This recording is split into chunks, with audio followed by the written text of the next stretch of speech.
പ്രിയപ്പെട്ട സഹോദരി സഹോദരന്മാരെ, എല്ലാവർക്കും നമസ്കാരം. ശബരിമലയിലെ യുവതീ പ്രവേശന വിഷയത്തിൽ ഇടത് സർക്കാർ ആചാരാനുഷ്ഠാനവാദികളോടൊപ്പം ചേരുന്ന ദയനീയമായ കാഴ്ചയാണ് നമ്മൾ കാണുന്നത്. മനുഷ്യനെ രണ്ടായി കാണരുത് എന്ന നിലപാട് നേരത്തെ അവർ അംഗീകരിച്ചിരുന്നു. അതുപോലെ തന്നെ എല്ലാ രംഗങ്ങളിലും സ്ത്രീകൾക്ക് തുല്യത എന്നുള്ളതും അവരംഗീകരിച്ചിരുന്നു. ഭരണഘടന ഇതാണ് പറയുന്നത്.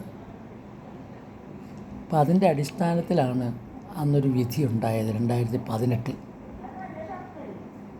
യുവതീ പ്രവേശനം അനുവദിച്ചുകൊണ്ടുള്ളതായിരുന്നു ആ വിധി. അതിനെ അനുകൂലിക്കുകയാണ് അന്നത്തെ ഇടതുപക്ഷ സർക്കാർ ചെയ്യുന്നത്. അതിൻ്റെ ഫലമായിട്ട് ആ അനുകൂല നിലപാടിനെ തുടർന്ന് യഥാർത്ഥത്തിൽ യുവതികൾ അവിടെ പ്രവേശിച്ചു എന്നുള്ളത് വസ്തുതയാണ്. ഇനി അങ്ങനൊരു വിധി ഉണ്ടായപ്പോൾ ആ വിധി നടപ്പാക്കാതിരിക്കാൻ യാതൊരു കാരണവും അന്നത്തെ ഗവൺമെൻറ് ഉണ്ടായിരുന്നില്ല. അവർ ചെയ്തേ പറ്റൂ. സുപ്രീം കോടതി വിധിയല്ലേ, നടപ്പാക്കണം. അപ്പം ആചാരാനുഷ്ഠാനവാദികൾ എന്താണ് ചെയ്തത്? ആചാരമാണ് ഏറ്റവും പ്രധാനപ്പെട്ടത്.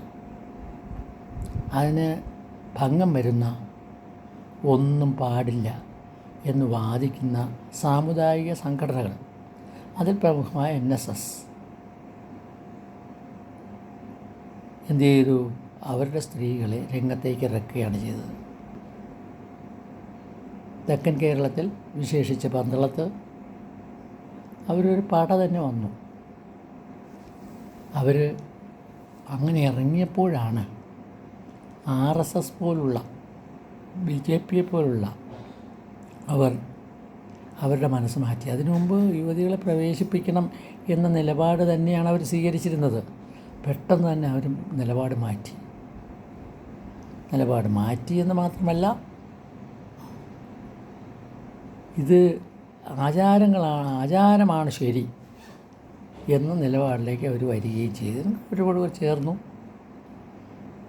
ഗവൺമെൻറ്റിന് എതിരായിട്ടുള്ള നിലപാട് സ്വീകരിച്ചു. സംഘർഷമുണ്ടായി. ആ സംഘർഷത്തിനിടയിൽ 2 യുവതികളവിടെ പ്രവേശിച്ചു. ഇതൊക്കെ നടന്ന സംഭവങ്ങളാണ്. അപ്പോൾ എന്താണ് ഈ ഇടതുപക്ഷ ഗവൺമെൻറ് ചെയ്യുന്നത്? യഥാർത്ഥത്തിൽ എന്താണ് വേണ്ടത്?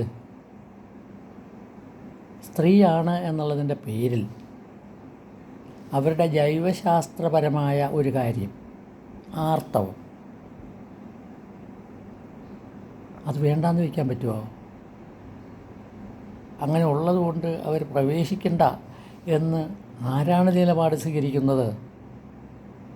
അത് ശാസ്ത്രീയമായൊരു നിലപാടാണോ? അല്ല എന്നുള്ളത് വ്യക്തമാണ്. അങ്ങനെ ഒരു കാര്യമില്ലെങ്കിൽ, ആർത്തവമില്ലെങ്കിൽ മനുഷ്യകുലം തന്നെ ഉണ്ടാവുകയില്ല. മനുഷ്യകുലം ഉണ്ടാകുന്നില്ല എങ്കിൽ അതിനെ തുടർന്ന് വന്ന മറ്റെല്ലാ സമ്പ്രദായങ്ങൾക്കും അത് ബാധകമാണ്. എന്നിരിക്കെ ഈ ഇടതുപക്ഷ ഗവൺമെൻറ് ഇപ്പോൾ പറയുന്നത് തികച്ചും തെറ്റായ കാര്യമാണ്. അവരത് തിരുത്തണമെന്ന് ഞാൻ പറയുകയില്ല. അവർക്ക് തിരുത്തലല്ല വേണ്ടത്. അവർക്ക് വേണ്ടത് വോട്ടാണ്. അവർ വിശ്വസിക്കുന്നത് കഴിഞ്ഞ തെരഞ്ഞെടുപ്പിൽ, വിശേഷിച്ച് പാർലമെൻറ്റിലേക്കുള്ള തെരഞ്ഞെടുപ്പിൽ എല്ലാ സീറ്റിലും അവർ തോറ്റുപോയത് ഇക്കാരണം കൊണ്ടാണെന്നാണ്. ഒരു സീറ്റിൽ അവർ ജയിച്ചിട്ടുണ്ട്, എല്ലാ സീറ്റിലും അല്ല, ഒരു സീറ്റിൽ അവർ ജയിച്ചിട്ടുണ്ട്. ഇക്കാരണം കൊണ്ടാണെന്നാണ് ഇവർ തെറ്റായി വിശ്വസിക്കുന്നത്. അതിൻ്റെ ഫലമായിട്ട് അവർ ഇങ്ങനൊരു നിലപാട് മാറ്റം ഉണ്ടാക്കിയിരിക്കുകയാണ്. ഇതിനോട് അനുകൂലിക്കാൻ എനിക്ക് കഴിയുന്നില്ല. സ്ത്രീകൾക്ക് എവിടെയും തുല്യത വേണം. അവരുടെ പേരിൽ ഒരു വിവേചനവും പാടില്ല. എല്ലാ ക്ഷേത്രങ്ങളിലും, എല്ലാ ആരാധനാലയങ്ങളിലും അവർക്ക് പ്രവേശനം ഉണ്ടാവണം. ഒരു പ്രത്യേക കാലത്ത് പാടില്ല എന്ന് വാദിക്കുന്ന രീതിയോട് യോജിക്കാൻ കഴിയാത്തതിൽ ഖേദിക്കുന്നു. ഇനിയിപ്പോൾ ഒരു ഭരണഘടനാ ബെഞ്ച് വന്നിട്ടുണ്ടല്ലോ. അവരുടെ മുമ്പിൽ എല്ലാ രാഷ്ട്രീയ പാർട്ടികളും ഇപ്പോൾ ചെല്ലുമല്ലോ. ചെന്നിട്ട് എന്ത് പറയും? അവർ പറയേണ്ടത് എന്താ? ആചാരം അനുസരിച്ച് ആ സ്ത്രീകളെ പ്രവേശിപ്പിക്കണ്ട എന്നല്ലേ? അപ്പോൾ ഭരണഘടനാ ബെഞ്ച് എന്ത് ചെയ്യും? അതിനെക്കുറിച്ച് ആലോചിച്ചിട്ടുണ്ടോ? ഭരണഘടനാ ബെഞ്ചിന് ഭരണഘടനയിലെ വകുപ്പുകൾ അനുസരിച്ച് മാത്രമേ തീരുമാനമെടുക്കാൻ പറ്റൂ. അങ്ങനെയുണ്ടെങ്കിൽ നേരത്തെയുള്ള വിധിയിൽ നിന്ന് വ്യത്യസ്തമായിട്ട് വരാൻ ഇടയില്ല എന്നാണ് ഞാൻ വിശ്വസിക്കുന്നത്. നന്ദി, നമസ്കാരം.